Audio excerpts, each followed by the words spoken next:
Wow, it's been nearly 3 years since I've uploaded to my YouTube channel. Like, gosh, that's so long. I kind of want to rebrand and start doing like video essays or like commentary videos. Maybe less commentary videos because those are always like mean spirited and bad. And oh, what's this? Is that recording software that I haven't used in 3 years and a mic that I got 2 years ago and never used? Huh.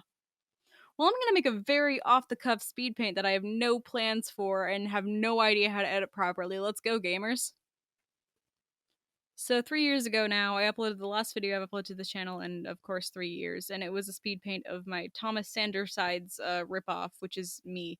And for the past couple months, I've been wanting to make a YouTube video that was like an analysis of Jumanji 2/3 Into the Jungle, I think it's called. But I didn't do that, and now here I am making an incredibly off the cuff just speed paint for In the Night Garden, a British children's TV show that I think is still running. I have no plans for this. Let's go, gamers. Oh, also, my name and pronouns changed. Hi, I'm Ellis. I use they, them pronouns. Let's go!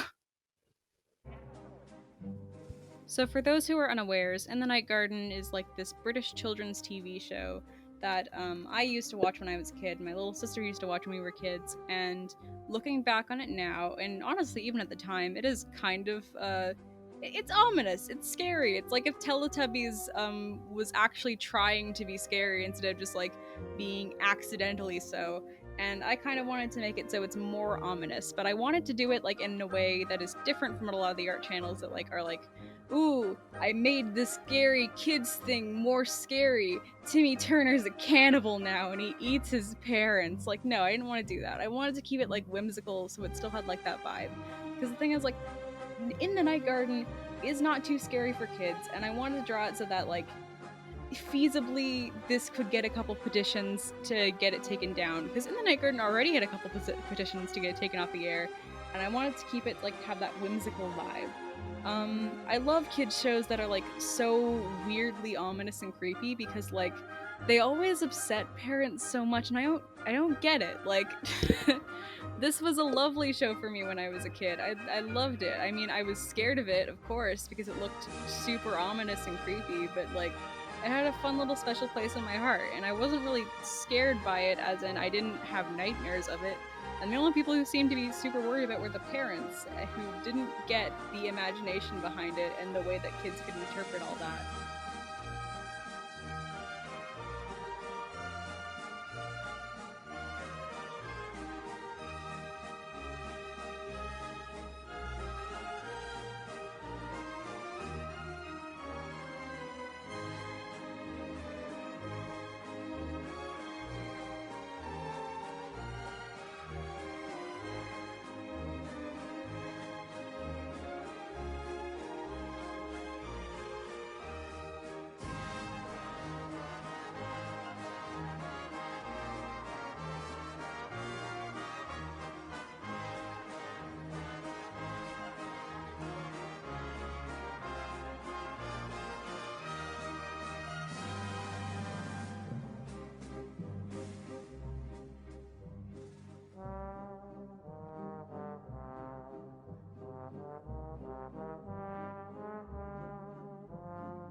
In the Night Garden existed to like give weird little kids like a thing to look forward to in the night. So instead of thinking about a monster under their bed, they'd be like, ah, yes, the Tombly Boos and Iggle Piggle are under my bed, and they have cool blankets and they love each other. So this isn't anything to worry about. And I really feel like parents didn't give kids enough credit in their ability to not be scared of these things. Like, Coraline is a kid's book for a reason, fellas.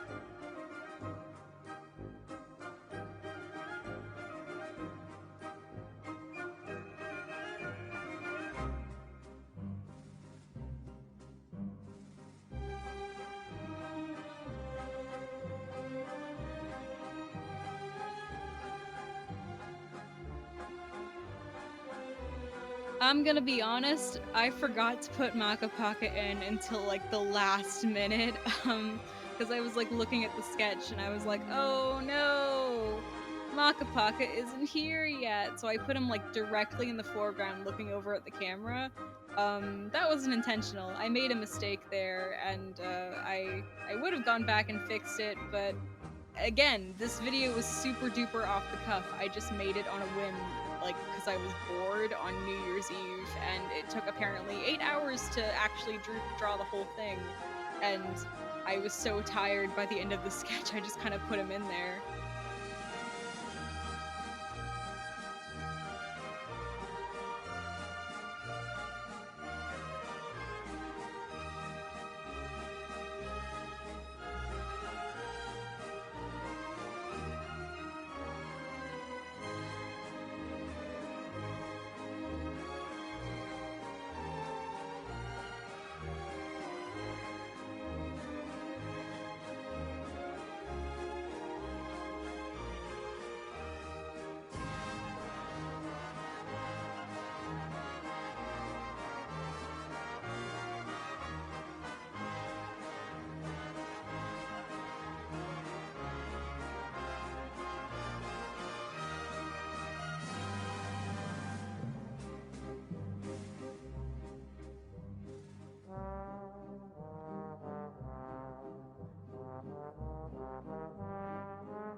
In my French class, we were reading The Little Prince a while ago, and it kind of reminded me of that. Like, The Little Prince is all about like how childhood imagination is far more complex than adults can ever understand. Like, kids have to explain themselves and how they interpret the world so much. Eventually, their way of interpreting the world gets like amalgamated into everyone else's interpretation of the world. So, like, well, you might just see a hat. I see a boa eating an elephant, and the thing is, like, I don't know. It reminded me of that because kids will interpret in the art garden way differently than an adult would. Adult will just see these horrifying, dead-eyed creatures like wandering around this like dead garden with nothing in it except for fun little wooden puppets. Whereas a kid will be like, "These are my friends, and they probably live under my bed." And Upsy Daisy's bed chases her around, and she chases her bed around, and this makes sense to me because I'm a kid. My imagination is untainted by the whims of adults. It feels like very out of the spirit of things for the Little Prince to be such a research thing. Like, these hundreds of adults all in academia are like, now what is the whimsy of this child's imagination, and how can we interpret that in the basis of the fact that the man who wrote this was definitely like suffering from dehydration? It feels off.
Upsy Daisy does not look like the way I drew her. I drew her like Silly String because I wanted them to all look more monstrous. So I made Iggle Piggle look goopy and like he is just melting on the ground. And I made Upsy Daisy look like Silly String. I kind of another idea I had for Upsy Daisy was to make her look more human, so that Iggle Piggle was like leading her around. But that didn't seem right because like she's a main character and she's a main character and that she like, you know, she teaches the kids who watch the show like, ooh, this is when your bedtime is. This is how you dance. This is look me. I'm gonna go sing. And it felt weird to make her like a human because in if a more ominous version of In the Night Garden was made like with these designs, she'd be an audience surrogate in that form of her design, and I didn't really want that. I wanted her to be like just as weird and creepy as the other ones.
No, I never draw backgrounds, but when I do, I'm pretty sure I go ham. And I really wanted this piece to be all like moody, but still whimsical, as I said earlier. So like I wanted it to be blue instead of dark, and like I want it to be saturated, and I wanted there to be lights that highlight some things, but I still wanted things to be hidden, so you like look around and you're like, ooh, look at that giant awful face in the background. Oh, but look at these little fun little wooden figurines just chilling on the tree trunk, and I want it to have like a fun kind of ambience. And so like, you know, the way In the Night Garden is, and the opening sequence, but carried over throughout the entire show and a whole lot less bright. So it is a night garden, a garden at night.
I've started to get really extra into classical music, so I decided to put classical music as the backing track for this whole speed paint because I'm kind of tired of looking through Steven Universe instrumental songs to mess with.